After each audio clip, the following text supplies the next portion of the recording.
بسم اللہ الرحمن الرحیم والحمد للہ رب العالمین اللہم صل علی محمد وعلی آل محمد کما صلیت علی ابراہیم وعلی آل ابراہیم انک حمید مجید اللہم بارک علی محمد وعلی آل محمد کما بارکت علی ابراہیم وعلی آل ابراہیم انک حمید مجید۔ جناب ابو بکر صدیق رضی اللہ تعالیٰ عنہ فرماتے ہیں میں اچانک محلے میں جا نکلا۔ ابو بکر کہتا ہے میری یہ عادت تھی، شروع میں جو اسلام آیا مکے میں، چودھری مارتے ہیں، رئیس مارتے ہیں، سردار مارتے ہیں، کمزوروں کو مارتے ہیں، جو کلمہ پڑھتا تھا پہاڑ ٹوٹ جاتے تھے، پیر پکڑ کر مکی کی گلیوں میں گھسیٹا جاتا تھا، چمڑا ادھڑ جاتا تھا۔ آج یہ بات کہنا بڑا آسان ہے، تبلیغی ساتھی سفر کرتے ہیں، تکلیف اٹھاتے ہیں، اگر جی جاؤ کافروں کو کلمہ سکھا کے آؤ، اور کلمہ تو تیرے پلے نہیں تو کافروں کو تو پھر پہنچائیں گے نا۔ 80 سال کی عمر ہے، کلمہ صحیح نہیں آتا، قبر بالکل سر پہ ہے، موت سر پہ ہے، قبر سامنے ہے، پھر بھی کلمہ نہیں آتا۔ اور میں تو کئی مرتبہ کہا کرتا ہوں کہ یہ بھی فکر کیا کرو کہ اس نبی کی ذات پر تم درود پاک پڑھتے ہو صلی اللہ علیہ وسلم، جس کی ذات پہ خود خدا درود بھیجتا ہے، فرشتے بھیجتے ہیں، ہزاروں بار مشک و عنبر سے منہ دھو کر کے اگر درود پڑھو تو ڈرنا چاہیے بے ادبی نہ ہو جائے، تو غلط ہو درود پڑھتا نبی کی ذات پہ۔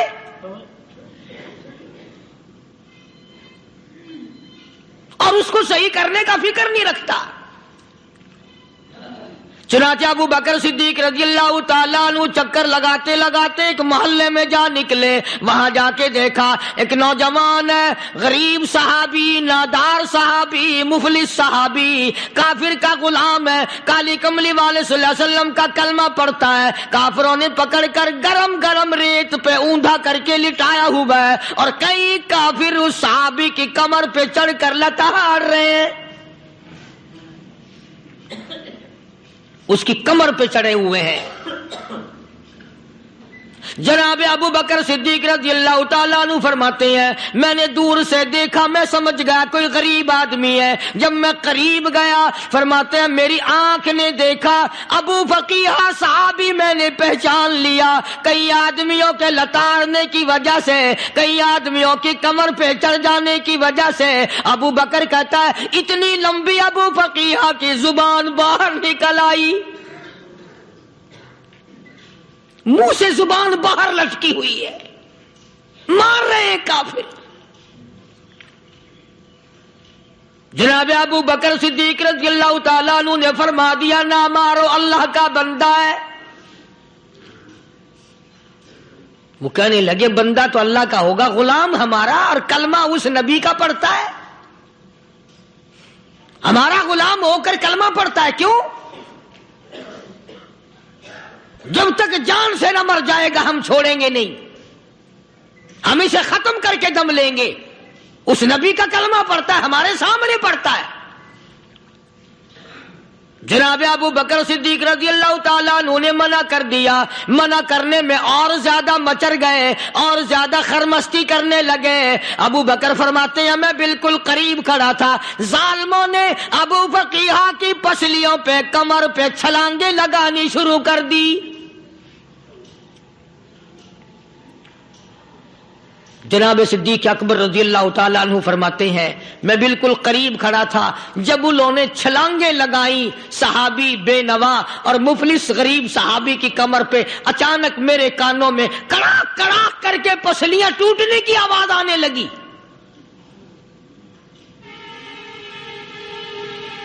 میرے سے برداشت نہ ہوا، میں برداشت نہ کر سکا۔ جناب ابو بکر رضی اللہ تعالیٰ عنہ فرماتے ہیں میں نے کہا ظالمو سودا کر لو میں خرید لوں گا۔ انہوں نے جو منہ مانگے دام مانگے، جناب ابو بکر صدیق رضی اللہ تعالیٰ عنہ نے وہ دام دے دیے، پیسے دے دیے۔ ہاں غریب کی ہمدردی کی، مظلوم کی ہمدردی کی۔ آج ہمارے پاس جو پیسہ ہے وہ کنجری پہ خرچ ہو سکتا ہے، بدماشی پہ خرچ ہو سکتا ہے، ٹیپ ٹلو اور فیشن پہ خرچ ہو سکتا ہے، اللہ کے دین پہ خرچ کرنے کی ہمیں توفیق نہیں ہوتی۔ سارے سال کی کمائی کا حساب لگائیں کہ ہم نے کتنا اپنے بیوی بچوں پہ خرچ کیا، کتنا اللہ اور اس کے رسول اور اللہ کے قرآن پہ خرچ کیا۔ 102% بھی نہیں بنتا۔ جناب ابو بکر رضی اللہ تعالیٰ عنہ نے ابو فقیہ رضی اللہ تعالیٰ عنہ کو خرید لیا، کافروں کے نیچے سے نکال لیا، کپڑے جھاڑے، زخموں پہ مرہم پٹی کی۔ ابو بکر دوڑے دوڑے پانی کا پیالہ لے آئے اور فرمانے لگے ابو فقیہ تجھے بڑی مار پڑی ہے، بڑی تکلیف پہنچی ہے، میں نے تیری زبان باہر لٹکی ہوئی دیکھی، نکلی ہوئی دیکھی، خشکی آ گئی ہوگی، زبان پہ کانٹے جم گئے ہوں گے، تھوڑا سا پانی پی لے۔ ابو فقیہ کہتا ابو بکر تیرے احسان کا بدلہ خدا دے گا، تیری مہربانیوں کا بدلہ خدا دے گا، میں نہیں دے سکتا، تو نے پیسے خرچ کر کے مجھے آزاد کرایا، میں تجھے دعا دے سکتا ہوں، میں غریب ہوں، میں نادار ہوں، میں مفلس ہوں، میں مسکین ہوں، اور ابو بکر تنگ نہ کر، میں پانی پی نہیں سکتا۔ کیا بات ہے، کیوں پانی نہیں پی سکتا؟ کہنے لگا ابو بکر تجھے کیا معلوم ہے جن کی وجہ سے میری پسلیاں توڑ دی گئی، جن کی وجہ سے مجھے مارا گیا، جن کی وجہ سے مجھے لتاڑا گیا، جن کی وجہ سے میری پسلیاں توڑی گئی، جن کی وجہ سے میرا یہ حال کیا گیا، جب تک میں آقا کا دیدار نہ کر لوں میں پانی کی بوند پی نہیں سکتا۔ مجھے پہلے شربت دیدار پینا ہے، میں نے سرکار مدینہ صلی اللہ علیہ وسلم کی زیارت پہلے کروں گا، پانی بعد میں پیوں گا۔ او ابو فقیہ تجھے تو بڑی سخت مار پڑی ہے، تجھے تو بڑی تکلیف پہنچائی گئی ہے، میں تجھے حضور کے دربار میں لے کے چلوں گا، تو پانی تو پی لے۔ کہتا کوئی مجنون بتاتا ہے، کوئی کہتا ہے دیوانہ، کوئی مجنون بتاتا ہے، کوئی کہتا ہے دیوانہ، یہ تو مرض عشق احمد کا ہوا بیمار میں بھی ہوں۔ اور ابو بکر تجھے کیا معلوم ہے مجھے عشق لگا ہوا ہے، مجھے سوز و گداز لگی ہوئی ہے، میں اپنے دل میں کسی کو بسائے بیٹھا ہوں، جب تک اس آقا کا دیدار نہ کر لوں مجھے چین نہیں آئے گا۔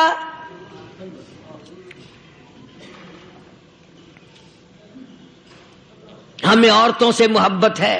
ہمیں اولاد سے محبت ہے، ہمیں کوٹھی بنگلے سے پیار ہے،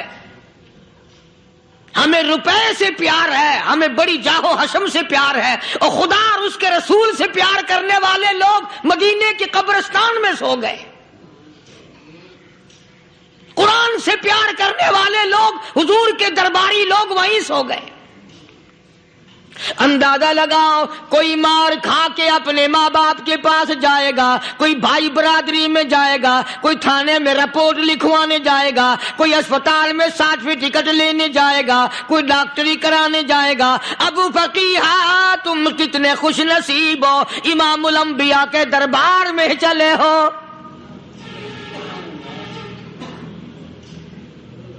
حضور اکرم سب کہہ دو صلی اللہ علیہ وسلم کے دربار میں ابو فقیہ کو لایا جا رہا ہے۔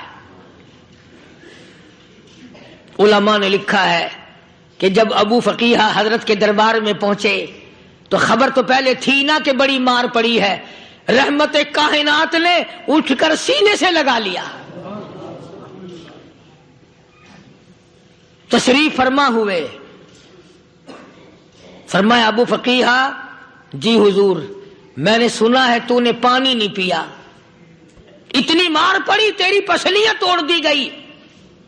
تیری کمر پہ چھلانگیں لگائی گئی، تجھے گرم گرم لیت پہ لٹایا گیا، تیری زبان باہر نکل آئی، اور میں نے سنا ہے تو نے پانی نہیں پیا۔ کہتا ہے آقا ہاں نہیں پیا۔ فرمایا کیوں نہیں پیا؟ کہتا ہے آقا میں اس وقت پانی پیتا میرے منہ میں صرف پانی جاتا، اب پیوں گا ہاتھ تیرا ہوگا منہ میرا ہوگا، پانی میرے منہ میں جائے گا، مجھے حوض کوثر کا مزہ یہی آ جائے گا،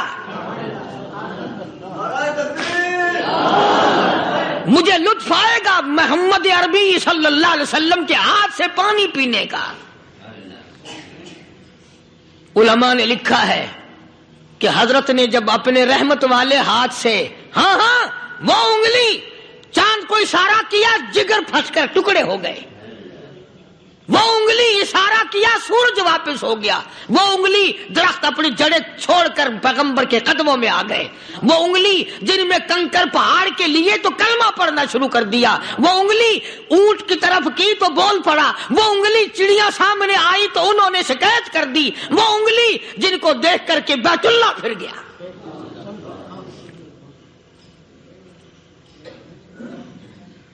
مدنی کریم صلی اللہ علیہ وسلم نے یوں پانی کا پیالہ اٹھایا، ابو فقیہ نے پیالہ پکڑنے کے لیے یوں آگے کو ہاتھ کیا، فرمایا اب وہی بات ہوگی، ہاتھ میرا ہوگا منہ تیرا ہوگا، میں اپنے ہاتھ سے پلاؤں گا۔ ابو فقیہ کو پانی پلا دیا، اور پانی پلانے کے بعد پوچھا اب تیرا کیا حال ہے؟ اب حال کیا ہے؟ کہتا ہے آقا تیرے چہرے پہ فدا شمس و قمر، تیرے چہرے پہ فدا شمس و قمر، تیری زلفوں پہ تصدق شام و سحر، تیرے چہرے پہ فدا شمس و قمر، تیری زلفوں پہ تصدق شام و سحر، رخسار پہ ٹھہرے کس کی نظر، تیری بانکے ادا کا کیا کہنا، او کالی کملی والے تیری زیارت ہوئی سارے دکھ بھول گیا، میرے سارے غم ٹل گئے، میرے سارے دکھ دور ہو گئے، میری ساری پریشانی دور ہو گئی، اور میں تو اب مزے میں ہوں۔ جناب ابو بکر صدیق رضی اللہ تعالیٰ عنہ نے مال خرچ کیا، صحابہ کرام کی جانیں بچائیں۔ قیامت کا دن ہوگا، ساری کائنات کی پیشی ہوگی، اللہ پاک پوچھے گا تو دنیا میں کیا کرتا تھا؟ کوئی کہے گا میں کھیتی باڑی کرتا تھا، کوئی کہے گا میں دفتر میں نوکر تھا، کوئی کہے گا میری دکان تھی، کوئی کہے گا میں یہ کمائی کرتا تھا، کوئی کہے گا میں یہ کمائی کرتا تھا۔ آئے گی باری ابو بکر کی، اللہ پاک پوچھے گا دنیا سے کیا لایا؟ ابو فقیہ، حضرت بلال، حضرت نادیہ، حضرت زنیرہ اور کتنے صحابہ کرام کی جماعت کو پکڑ کر اللہ کے عدالت میں کھڑا کر کے ابو بکر کہے گا الہی صدیق کی کمائی تیرے سامنے موجود ہے۔ مبارک ہیں یہ لوگ کہ ان حضرات نے محض اللہ اور اس کے رسول کریم صلی اللہ علیہ وسلم کو راضی کرنے کے لیے اپنا سب کچھ قربان کر دیا،